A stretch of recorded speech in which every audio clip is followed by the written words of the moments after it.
Setelah didobrak, apa yang terjadi? Anton lihat temennya lagi diikat di tiang.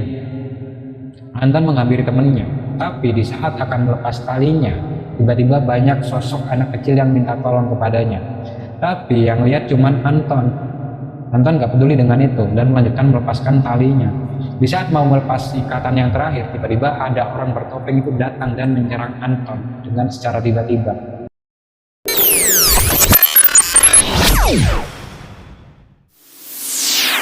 Assalamualaikum warahmatullahi wabarakatuh. Kembali lagi bersama saya Bintang. Jangan lupa kalian subscribe channel ini. Kalau kalian suka cerita-cerita horor, cerita-cerita pegunungan, langsung saja kalian subscribe. Kalian berada di channel yang tepat.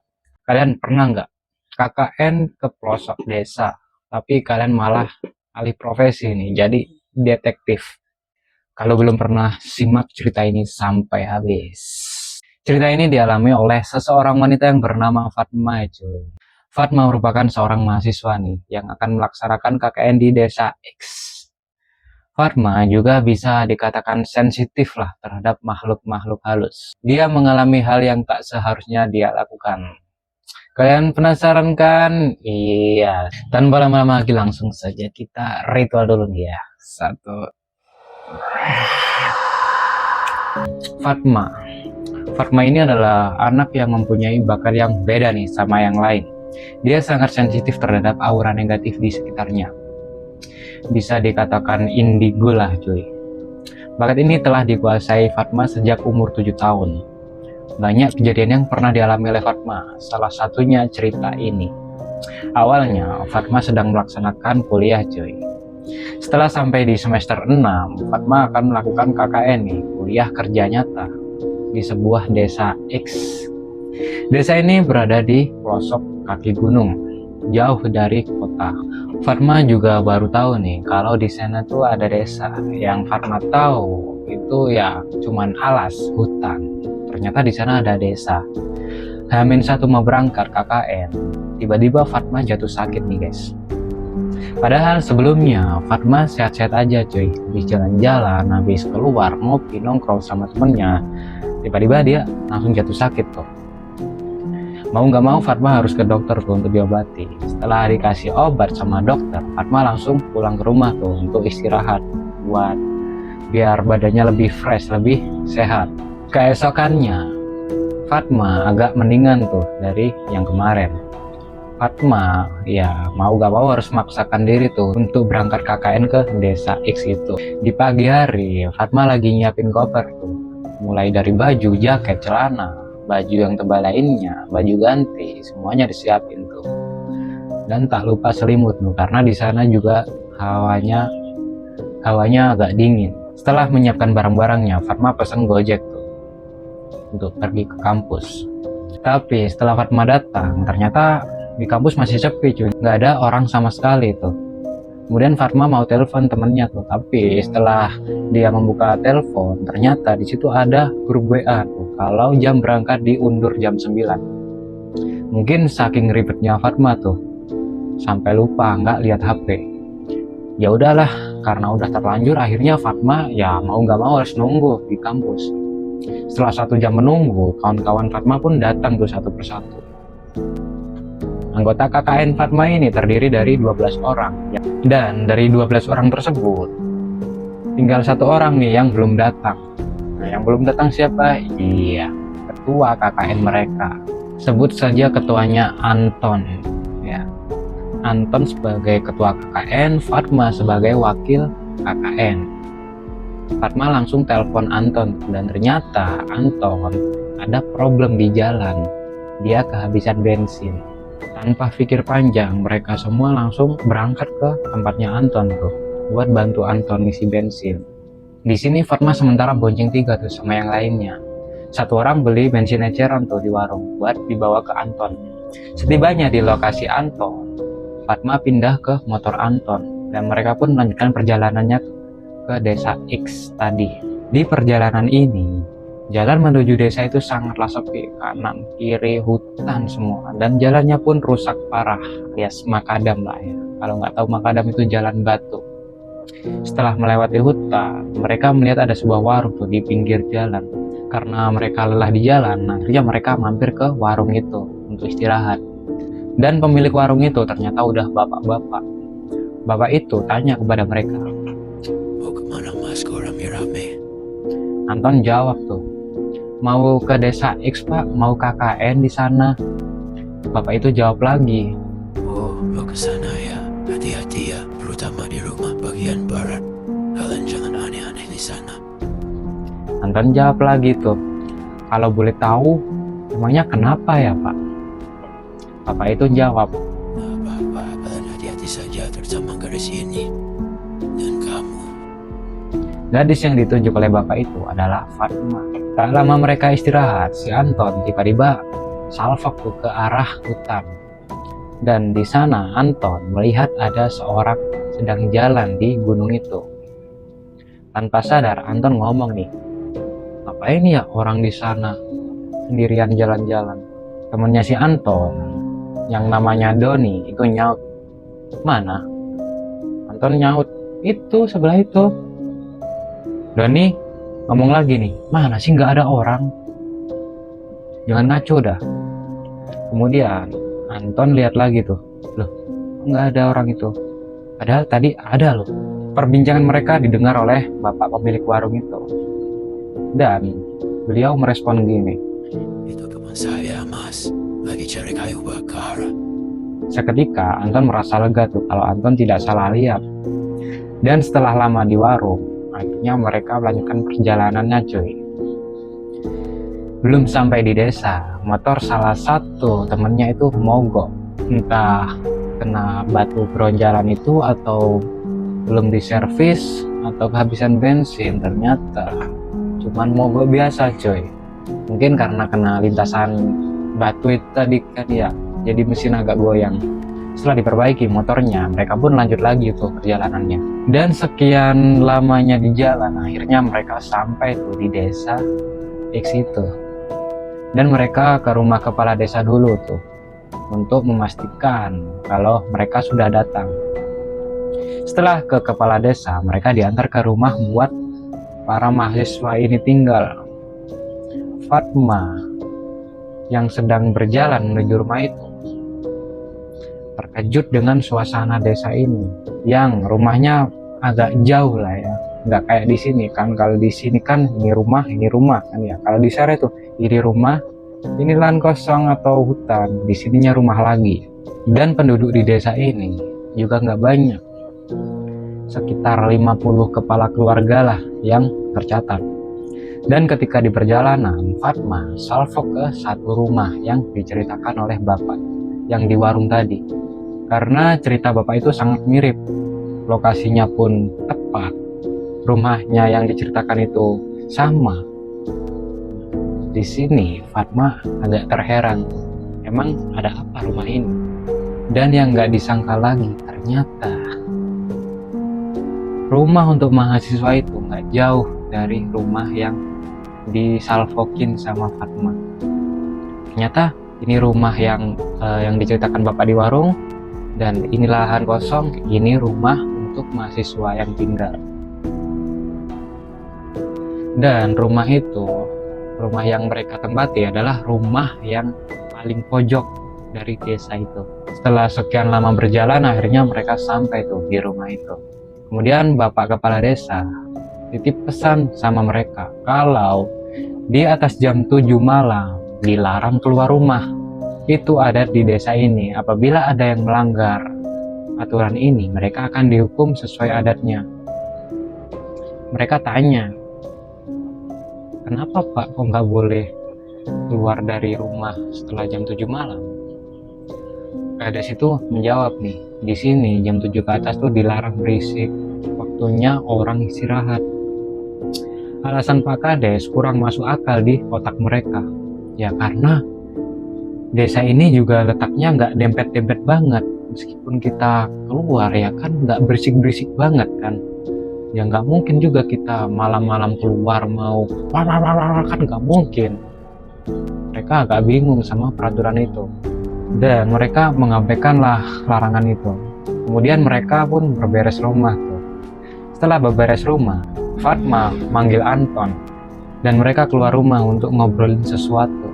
Fatma tanya sama Anton, "Ton, kamu tadi lihat orang nggak di belakang warung bapak tadi pas di jalan?" Anton jawab, "Iya, lihat." Di sini Fatma mengira Anton juga bisa melihat makhluk halus. Fatma tanya lagi tuh, "Pas kamu lewat rumah di sebelah tadi, kamu lihat nggak ada orang yang melambai-lambai?" Anton jawab, "Iya, lihat. Kukira itu hanya penghuni rumahnya aja sedang menyambut kita." Akhirnya Fatma to the point sama Anton, "Ton, yang kamu lihat di warung tadi bukanlah manusia, tapi makhluk halus." Anton terkejut sama perkataan Fatma. "Ah, masa sih? Terus kamu kok tahu itu makhluk halus atau manusia?" Fatma jawab, "Aku bisa lihat, Ton. Dari kecil, aku udah bisa lihat semuanya. Kalau nggak percaya, kalian tanya aja sama yang lain. Pasti nggak lihat." "Doni tadi kau kasih tahu, lihat nggak?" "Enggak kan." Anton jawab, "Gak tahu, aku sebelumnya juga gak pernah kayak gini." Fatma ngomong lagi nih, "Ya udah, kalau kamu lihat lagi, jangan peduliin, abaikan aja. Pura-pura aja nggak tahu." Kemudian mereka masuk ke dalam lagi tuh untuk istirahat. Keesokan harinya mereka melakukan kegiatan sosialisasi bersama warga sekitar. Dan yang datang ke kantor itu cuma beberapa orang ya, mungkin yang lainnya juga sibuk. Mereka mau nggak mau, banyak dikitnya orang, datang nggak datangnya orang, mereka juga harus tetap melaksanakan kegiatannya. Singkat cerita, ketika mereka udah selesai, mereka mampir tuh ke warteg yang ada di dekatnya kantor desa itu. Pemilik warteg itu adalah ibu-ibu yang sudah tua, bisa dikatakan nenek lah ya. Dan ketika selesai makan, si Doni tiba-tiba banget tuh tanya ke ibu itu, "Bu, di sini kenapa ya kalau malam dilarang keluar?" Ibu-ibu itu jawab, "Sama persis kayak Pak Kades." Doni akhirnya percaya dengan aturan itu. Tapi di sisi lain, Fatma masih nggak percaya sama hal kayak gitu. Malamnya ketika teman-temannya sudah tidur, Fatma tiba-tiba keluar rumah. Fatma kira mereka semua udah tidur, ternyata ada satu anak yang belum tidur. Ternyata Anton yang melihat Fatma keluar dari rumah itu ngikutin Fatma keluar juga dan memergoki Fatma. "Weh, mau kemana kau? Kan udah dilarang, gak boleh keluar." Fatma jawab, "Ih, berisik, diam kau." Fatma langsung berjalan ke rumah di sebelahnya itu. Anton mengikuti dari belakang, takut kalau ada apa-apa sama Fatma, dan juga penasaran apa sebenarnya yang terjadi dengan rumah itu. Setibanya di samping rumah itu, tiba-tiba ada seseorang yang masuk membawa dupa ke dalam rumah itu. Tapi orang itu pakai topeng, jadi nggak tahu siapa yang masuk rumah itu. Anton yang mengikuti Fatma tiba-tiba menginjak kayu, dan bunyi itu didengar oleh seseorang yang masuk ke rumah itu. Fatma langsung menenangkan si Anton biar nggak panik, dan kebetulannya lagi ada kucing yang lewat, dan kucing itu langsung dilemparkan ke tempat kayu yang dipijak oleh Anton. Dan seseorang itu nggak jadi lihat karena udah lihat ada kucing di sana. Mungkin ya dikira kucing beneran, padahal ada seseorang yang mengintainya. Mereka berdua langsung balik ke rumah tuh. Setelah di rumah, Fatma ngomong sama Anton, "Kamu diem-diem aja dulu, jangan kasih tahu yang lain." Anton tanya, "Ada apa? Ada apa sebenarnya?" Fatma jawab, "Udah, nanti kamu tahu sendiri." Mereka pun langsung tidur tuh. Keesokan harinya, tiba-tiba ada pengumuman kalau ada seseorang anak balita usia 7 tahun yang hilang secara misterius di malam hari itu. Fatma langsung merasa kayak ada kejanggalan sama orang yang tadi malam. Dan Fatma dan Anton mencari tahu informasi ke Pak Kades. Pak Kades tak bisa jawab tuh, karena kejadian ini setiap bulan sekali pasti ada. Apalagi kalau masuk bulan Suro, bisa 3 anak yang hilang. Dan kebetulan ini bulan Suro. Nah, jadi masih 1 anak yang hilang. Mereka berdua pun kembali tuh ke rumah. Dan di saat di jalan, Anton ngomong sama Fatma, "Fat, kok ada ya kejadian kayak gini?" Fatma jawab, "Biasanya ini tuh tanda-tanda tumbal. Pantas saja di desa ini penduduknya sedikit. Mungkin anak mereka hilang gara-gara misteri ini." Singkat cerita, malam pun tiba. Fatma yang penasaran ngajak Anton tuh buat nemenin ke rumah yang di sebelahnya. Di saat mereka menunggu seseorang itu, mereka sembunyi di balik pohon. Dan gak lama kemudian, seseorang itu datang tuh dan masuk ke rumah itu. Anton dan Fatma mengikuti orang itu. Di saat sampai di pintu depan, Anton langsung muntah. Udah, karena gak kuat dengan bau amis yang ada di dalam rumah itu. Karena Anton bersuara keras saat muntah, mereka mau gak mau harus balik lagi ke rumah. Mereka takut kalau orang itu dengar suara Anton. Saat di rumah, tiba-tiba Doni ada di depan tuh. Langsung tanya sama mereka berdua, "Dari mana aja kalian? Bukannya nggak boleh keluar malam-malam. Kalian malah keluar rumah berduaan." Anton jawab, "Dari rumah sebelah." Doni jawab, "Kau kenapa kok kayak ngos-ngosan gitu?" Disaut oleh Fatma, "Udah, besok aja aku ceritakan, biarkan Anton istirahat dulu." Singkat cerita, keesokan harinya Pak Kades mendatangi rumah mahasiswa itu. Doni membuka pintu. "Ya Pak, ada apa?" Pak Kades jawab, "Siapa yang tadi malam keluar rumah?" Di sini Doni sebenarnya tahu kalau yang keluar itu Fatma dan Anton, tapi Doni menyembunyikan itu. "Gak ada yang keluar Pak, kita semua ada di rumah." Pak Kades jawab lagi tuh, "Bilangin lagi sama teman-teman kalian, kalau ada yang ketahuan keluar malam, akan dipotong jarinya." Doni pun mengangguk. Pak Kades pun langsung pergi dari rumah itu. Teman yang lain tanya, "Ada apa Don?" Doni hanya menjawab, "Gak ada apa-apa, cuman Pak Kades memastikan kalau gak ada yang keluar malam hari aja." Kemudian Doni memanggil Fatma dan Anton. "Weh, tadi Pak Kades datang ke sini cari orang yang semalam keluar. Ya aku bilang gak ada yang keluar. Sekarang ceritakan apa yang terjadi." Akhirnya Anton dan Fatma menceritakan semuanya ke Doni. Dan di sini Doni berargumen kalau peraturan yang dilarang keluar malam itu ada kaitannya sama hilangnya anak-anak. Mereka pun berniat untuk menelusuri kejadian ini. Fatma melihat situasi desa ini. Setiap bulan ada satu anak di bawah umur 10 tahun pasti hilang. Dan hilangnya pasti di malam hari. Akhirnya mereka bertiga mempunyai misi untuk menyelesaikan teka-teka ini. Dan sore harinya mereka memasang kamera di pojok rumah sebelah itu. Malamnya Fatma, Anton, Doni melihat HP yang terhubung dengan kamera itu. Dan ketika melihat HP, mereka melihat ada orang yang masuk, tapi wajahnya nggak kelihatan. Dan orang itu memakai sepatu mirip dengan yang dipakai oleh Pak Kades. Sepatu yang dipakai oleh Pak Kades itu ada motif merahnya. Singkat cerita, mereka pun menelusuri desa itu untuk mengetahui siapa saja yang punya sepatu motif merah itu. Setelah ditelusuri, ternyata yang punya cuman Pak Kades saja.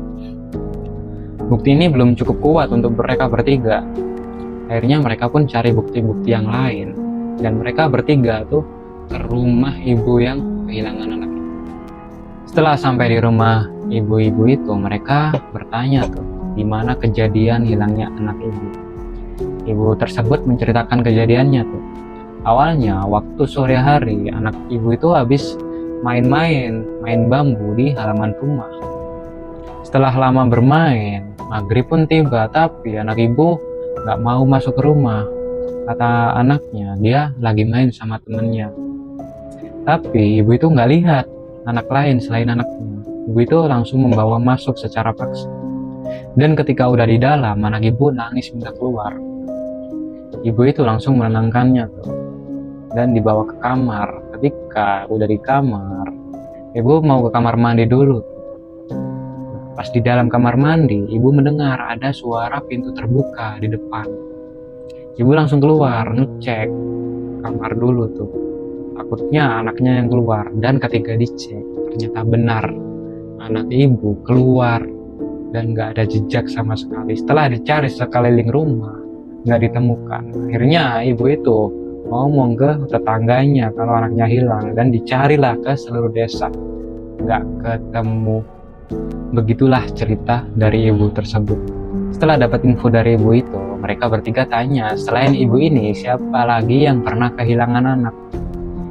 Ibu itu memberitahu kalau cucu pemilik warteg yang di dekatnya kantor desa itu pernah. Mereka bertiga pun berjanji akan membantu menyelesaikan masalah ini di desa ini. Kemudian mereka lanjut ke warteg yang di dekat kantor desa itu. Tapi sialnya ibu itu nggak ada. Karena nggak tahu rumahnya, mereka akhirnya melanjutkan esok hari. Tapi di sisi lain, kawan-kawan KKN heran sama mereka bertiga. Setiap habis kegiatan atau sebelum kegiatan, Fatma, Anton, dan Doni selalu hilang tanpa kabar. Akhirnya ada salah satu temannya yang bernama Fani itu tanya, kalian kemana sih kok mesti setiap habis atau sesudah kegiatan selalu nggak ada? Fatma menjawab dengan alasan mereka pergi jalan-jalan. Fani nyaut, ajaklah kita semua jalan-jalan juga, masa kita datang bareng-bareng kalian jalan-jalan sendiri? Fatma memastikan mereka, ya cuma jalan-jalan sekitar sini aja, kadang juga ke Pak Kades tuh buat rencana. Kan enak kalau ada apa-apa kalian bisa tahu dari kita. Terus juga ya sungkan juga kan kalau rame-rame ke rumah Pak Kades. Fani jawab, oh gitu ya, ya udah kalau gitu. Malamnya ada salah satu teman yang bernama Surya tiba-tiba kesurupan. Surya yang awalnya diem-diem aja di belakang, tak lama kemudian dia ke dapur buat masak. Di saat mau hidupin kompor, Surya tiba-tiba membanting semua peralatan yang ada di dapur. Anton yang mengetahui hal itu memanggil Fatma, dan Fatma pun berkomunikasi dengan sosok yang memasuki Surya. Dan pada intinya sosok yang merasuki Surya bilang kalau mereka nggak boleh ikut campur sama urusan sosok ini. Fatma tanya, urusan apa? Tiba-tiba sosok itu langsung pergi. Dan dari kejadian itu mereka bertiga harus waspada tuh. Karena misi mereka sudah diketahui oleh seseorang yang menyalahgunakan ilmu itu. Dan mereka bertiga harus bertindak cepat agar masalah ini cepat diselesaikan. Setelah kejadian itu, Fatma, Anton, Doni langsung bergegas ke warteg dekat kantor desa. Setibanya di sana, ternyata ada Pak Kades yang sedang ngobrol dengan ibu itu. Mereka bertiga salfok sama sepatu yang digunakan Pak Kades, dan dilihat sama yang di HP. Sama persis. Kecurigaan mereka terhadap Pak Kades makin kuat. Mereka menunggu Pak Kades pergi dari warung itu. Setelah Pak Kades pergi, mereka langsung ke warung itu. Panggil saja pemilik warung itu adalah Ibu Romlah. Awalnya mereka hanya pesan makan dulu coy, sebelum nembak pertanyaan ke Ibu Romlah itu. Setelah selesai makan, mereka basa-basi tentang rumornya anak buah. Dan Ibu Romlah itu agak terpancing dengan obrolan mereka. Perlahan Ibu Romlah menceritakan semua kejadian ini dari awal. Dulu di sini bebas mas, mau keluar malam pun boleh. Dan pada akhirnya ada kejadian ini, semuanya nggak boleh keluar malam. Kejadian ini bermula dari 2 tahun yang lalu. Dulu ada satu orang pintar yang datang ke desa ini. Dan orang pintar itu meramal bahwa akan ada musibah besar di desa ini. Setelah orang pintar itu ngomong kayak gitu, para warga tidak terima dengan omongan orang itu. Akhirnya orang itu diusir dari desa ini. Dan 1 bulan kemudian tiba-tiba ada anak dari salah satu warga di sini tuh hilang secara tiba-tiba tanpa meninggalkan jejak sedikit pun. Para warga membantu mencari anak yang hilang itu, tapi tak kunjung ketemu. Dan akhirnya orang tua mereka merelakan anaknya. Singkat cerita, 1 bulan kemudian ada anak yang hilang lagi. Para warga mengadu ke kepala desa. Dan di saat itu kepala desa tidak bisa berbuat apa-apa. Karena ini bukan masalah yang bisa diselesaikan dengan logika. Setelah 6 bulan kejadian ini, Pak Kades sangat bingung dengan kejadian yang tidak bisa dipikir secara logika itu. Para warga yang emosi mendesak Pak Kades untuk turun jabatan. Dan Pak Kades itu menuruti apa keinginan warganya. Dan akhirnya setelah Pak Kades itu turun jabatan, ada pemilihan kepala desa lagi tuh, tapi nggak ada yang mau mencalonkan, nggak ada yang berani. Dari semua warga, ternyata ada satu warga yang berani. Otomatis orang itu menang dong. Dan orang itu berjanji akan menyelesaikan masalah ini. Akhirnya kades baru pun dilantik dan memimpin desa itu sampai sekarang. Di sisi lain, para warga menyesal tidak mendengarkan perkataan orang pintar itu dulu. Mungkin kalau orang pintar itu masih ada, kemungkinan bisa ditolong oleh orang itu. Setelah menjabat selama 1 bulan, ternyata masih ada anak yang hilang. Warga mendesak kades lagi agar kerjanya lebih maksimal. Dan di saat itu Pak Kades mengumumkan kalau di atas jam 7 malam nggak boleh ada yang keluar. Dan peraturan itu terbukti selama 6 bulan tanpa adanya musibah lagi. Nggak ada anak hilang lagi. Tapi setelah 6 bulan, kejadian ini muncul lagi. Warga resah lagi sama kejadian ini. Tak lama kemudian, satu persatu ada yang meninggalkan desa buat cari hidup yang tenang. Tapi setiap orang yang meninggalkan desa pasti tidak ada yang selamat. Selalu ada orang yang meninggal. Ada salah satu warga yang mau cari kayu bakar, menemukan orang yang dulu mau meninggalkan desa ini. Ternyata orang itu telah meninggal di tempat, sudah membusuk. Akhirnya setelah mengetahui hal itu, warga yang ingin pergi dari desa mengurungkan niat mereka. Dan Ibu Romlah pernah kehilangan cucunya yang masih umur 5 tahun. Pada saat itu cucu Ibu Romlah ini sedang tidur di kamarnya. Tapi tak lama kemudian, cucunya nangis. Ibunya yang mendengar suara anaknya itu langsung bergegas ke kamar anaknya. Tapi anaknya sudah nggak ada. Sudah dicari sekeliling rumah, seluruh desa, nggak ada yang menemukan jejak anak itu.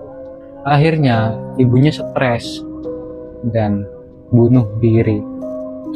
Sekarang Ibu Romlah di rumah hanya bersama menantunya. Dan cerita dari setiap orang yang kehilangan anaknya pasti sama. Tidak melihat ada tanda-tanda penculikan dan hilangnya secara misterius. Dan ada satu warga di desa ini nekat keluar desa untuk mencari orang pintar yang pernah datang ke desa ini. Tapi setelah mencari, dia tak ada kabar sampai hari ini. Entah itu ketemu sama orang itu, entah itu pergi dari sini, entah meninggal, nggak ada yang tahu. Dari cerita Ibu Romlah, mereka bertiga paham dengan situasi ini. Langkah selanjutnya dari mereka adalah meyakinkan warga untuk mendukung misi mereka agar misinya berjalan sukses. Sore menjelang malam, sekitar jam 6, Anton, Doni, dan Fatma mendapatkan kabar kalau satu temannya hilang secara misterius. Sama kayak hilangnya anak-anak.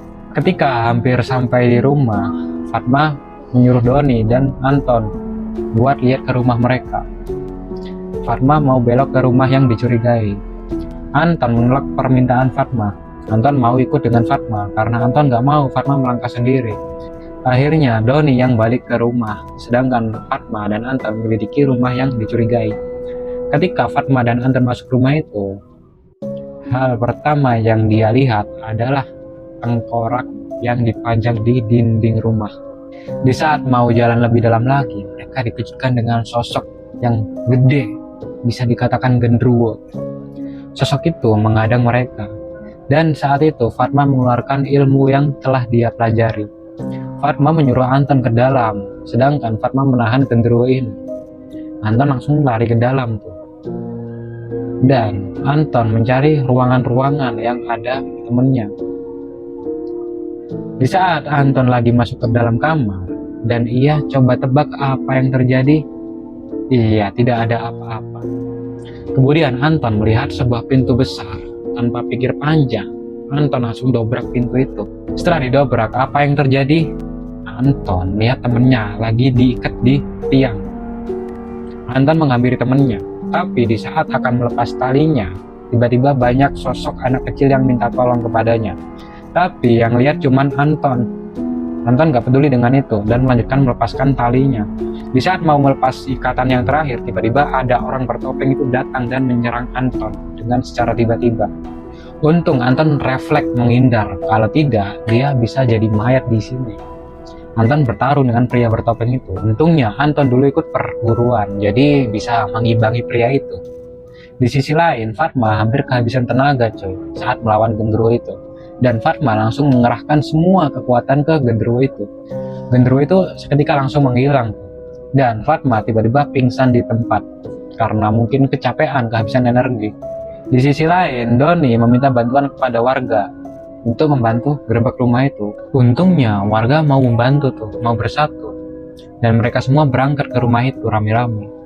Saat buka pintu, mereka melihat Fatma yang pingsan. Salah satu warga pun menggendong Fatma keluar dan dibawa ke rumah. Kemudian para warga dan anggota KKN lainnya masuk ke rumah itu. Awalnya mereka gak betah sama bau amis yang menyengat itu, tapi mereka tahan. Dan di saat mereka memasuki rumah itu, mereka mendengar sama suara pertarungan Anton dan pria bertopeng itu. Para warga pun langsung masuk ke ruangan itu. Dan iya, apa yang terjadi? Para warga langsung menyerang pria bertopeng itu. Pria bertopeng itu langsung lemas, tak berdaya. Dan saat dibuka topengnya, kalian tahu itu siapa? Iya, itu adalah Pak Kades. Warga yang tambah emosi memukul Pak Kades lagi dan dihentikan oleh Doni. Doni tanya kepada Pak Kades, apa tujuan Bapak kayak gitu? Jawaban Kades itu hanya senyum aja tuh. Dan dari belakang ada seorang laki-laki tuh tiba-tiba menusuk Pak Kades itu. Seketika Pak Kades itu langsung mati di tempat. Orang yang menusuk Pak Kades itu adalah ayah dari anak yang hilang. Dia udah nggak tahan dengan emosinya dan seketika itu sebagian warga membuang jasad Pak Kades ke sungai. Sisanya mengantar mahasiswa ke rumahnya dan berterima kasihlah pada mereka. Warga mengambil kesimpulan bahwa orang itu mencari tumbal agar dia bisa menjadi kades di sini. Keesokan harinya Fatma sadar dari pingsannya.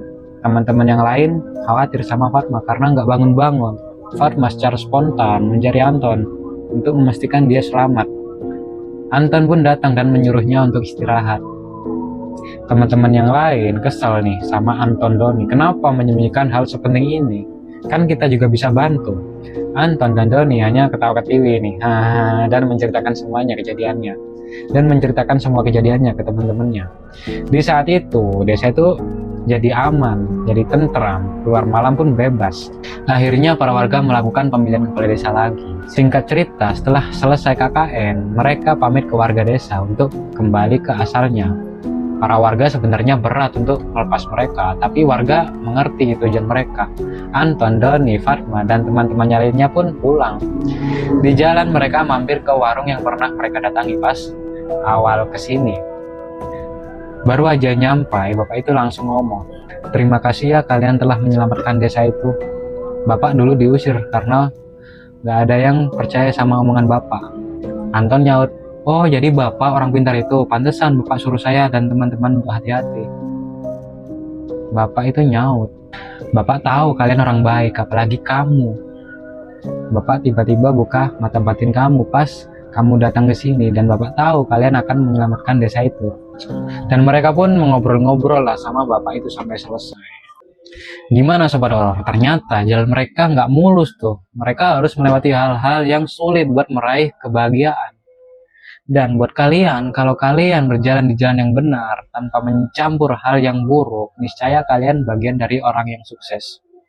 Saya Bintang, saya pamit undur diri. Wassalamualaikum warahmatullahi wabarakatuh.